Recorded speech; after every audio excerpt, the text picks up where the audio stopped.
bow. And this is how it's written in the scriptures right there.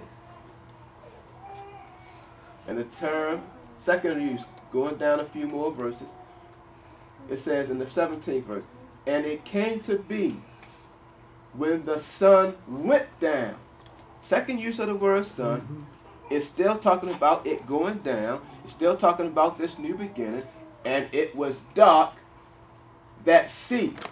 Coincidentally now, you have the sun going down, but then you have a smoking oven and a burning torch passing between those pieces. What is that telling us?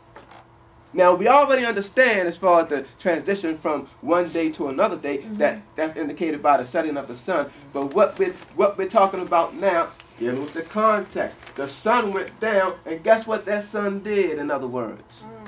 Now, I'm not talking about the literal sun. But this is supposed to be teaching us something, because the question we have to ask ourselves when we get to this point, as we learn, when you get into that word, it's about asking the right questions in the right places. Why is it taught, first off, why did it mention right after the sun went down a smoking oven and a burning torch? Second of all, what is the smoking oven and the burning torch? What is it? I was thinking about the tune. The what? I was thinking, the tune came to my mind. What tune? That they took them off Oh, okay. You kind of went fast forward to the New Testament age. Okay. Well, the other place that brought my mind to is Egypt.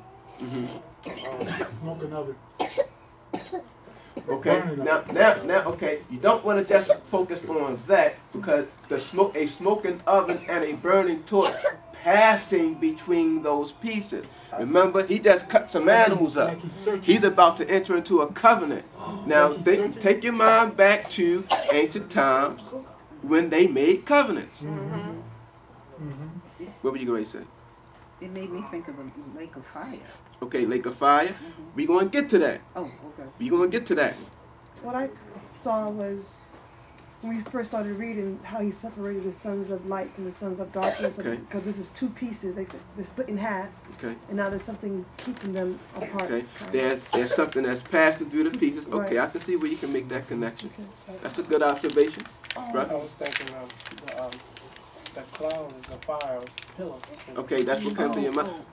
Okay. Fiery pillar that light them in the evening, and the cloud that light them in the night. All right. You got a smoking oven, that's a cloud of smoke. Now, the way they made covenants in the ancient times, they would cut that animal in half, and each of those people will walk through, indicating that, hey, if I falter on my part of the bargain, may I become like this beast that's cut in half. Okay? So, look at what's happening. Abram, he sleep. Gotcha. Deep sleep is on him. So, a smoking oven and a burning torch passing between those pieces.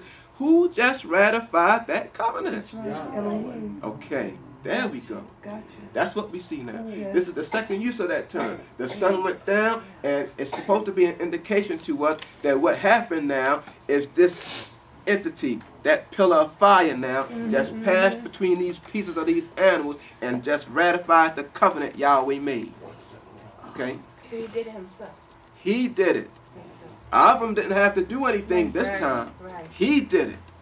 See, Abram's part is coming up when he gives him the sign of the circumcision. That's what Abram is going to do. That's the bloodshed he's going to give to enter into the covenant. But right now what's happening, Yahweh is ratifying this covenant. Okay? And the term used to, as the translators went down, this is how it's written in the scriptures, Ba'ah. It's all derived from the same term, same root, which we're going to see a little later. All right? Any questions at this point? Yes. It's like when he said in Jeremiah, I'm going to give you a new covenant.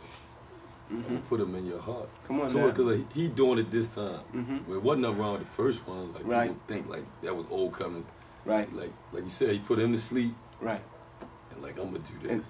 And this covenant, this covenant that he made with Avram, I mean, it's the same covenant that was passed. And we're going to see. Let me stop. Let's move on, because I don't want to jump ahead. We're going to come to it. So that's the second use, the second time this word son was used in the Bible. Okay? Rabbi, you know what I thought about? Yes. what was just coming to me was when he put Moses in the cliff Mm-hmm. so that he could pass by when he was talking to him at Right. the burning bush. Oh man, And he only seen a little bit a of it. little bit. The hinder parts, as the scripture say. And that was enough to cause beams of light to come out. Come out. Good. Okay. grief. Oh, let me go back. Sorry. Well, this is the term that's been translated as those words we were looking at, both. It means to go or come, depending on the context that it's used in. So when the sun was going down or the sun went down, you have it leaving one position going to another position, indicating a new beginning because it's a new day start. But in the second use of the term, it indicates that it was Yahweh, who is the sun, actually coming down, ratifying his covenant with Avram as that burning torch passing between the pieces. Okay? Everybody with us? Yes, sir. All right.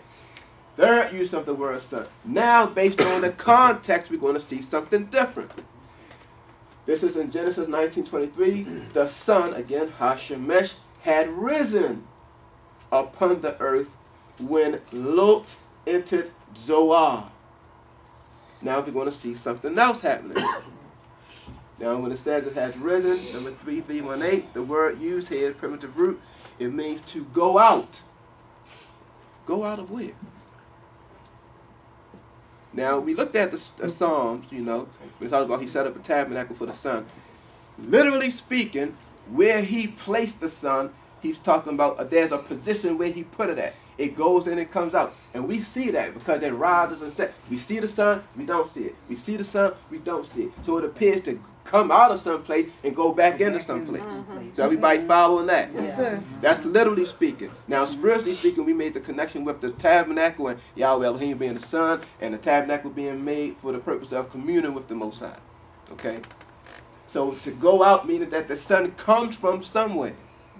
So when it rose upon, it says in 23, the sun had risen upon the earth when Lot entered Zoar. Now, we remember what happened with the story and how Abraham, he basically interceded for Lot because he was down in Sodom and Gomorrah and the Creator was going to destroy it. But look at the order of it. The sun had risen and Yahweh rained sulfur and fire. And you see the connection now. How it's used. Again, with this context, first we learned that Yahweh is a sun. So the fact that the sun is the earth's primary source of energy, now that teaches us that Yahweh is mankind's primary source of energy. Okay. Now we see, because basically what the sun is a great big ball of fire. Okay. When that sun went down, indicates the beginning of a new day because the evening and the morning. Okay, so we can look at that as being a new beginning. But then when we connect it with the burning torch passing, that's an indication that it was Yahweh Elohim now who came down and ratified the covenant. But he teaching us something else about the sun, like you were just saying about the fire and brimstone. Now the sun is being shown to be used as a form of judgment, punishment. Okay, now one of the reasons why we're going to see. And see, and I mentioned the time of the Creator. Not only on the way back after we were taking our ride did we see the sun setting and, you know, all of that. But we were listening to an old tape of the rabbi. And one of the things that he was talking about on there was how the ancients worshiped the sun. And how in the Bible it talks about, and we're going to get to that scripture, the sun was going to be used to scorch men because they worshipped it. And we're going to see some things. Now let's make some comparison. And this is one of the parables that the Messiah gave. Matthew 13:5-6. And others fell on rocky places, this is the seed and the sower, where they did not have much soil, and immediately they sprang up, because they had no depth of soil. But when the sun was up, in other words, when the sun had risen, they were scorched. And because they had no root, they withered. Now he explained that to me in verse 20 and 21. And that sown on rocky places, this is he who hears the word and immediately receives it with joy. Yet he has no root in himself. And as we discussed, he didn't allow that word to take root. It didn't become a part of him. but it's short-lived. And when pressure or persecution arises. So now what we're learning about the sun, as with Sodom and Gomorrah, as with this parable here, the sun is also a form of punishment or judgment. Okay?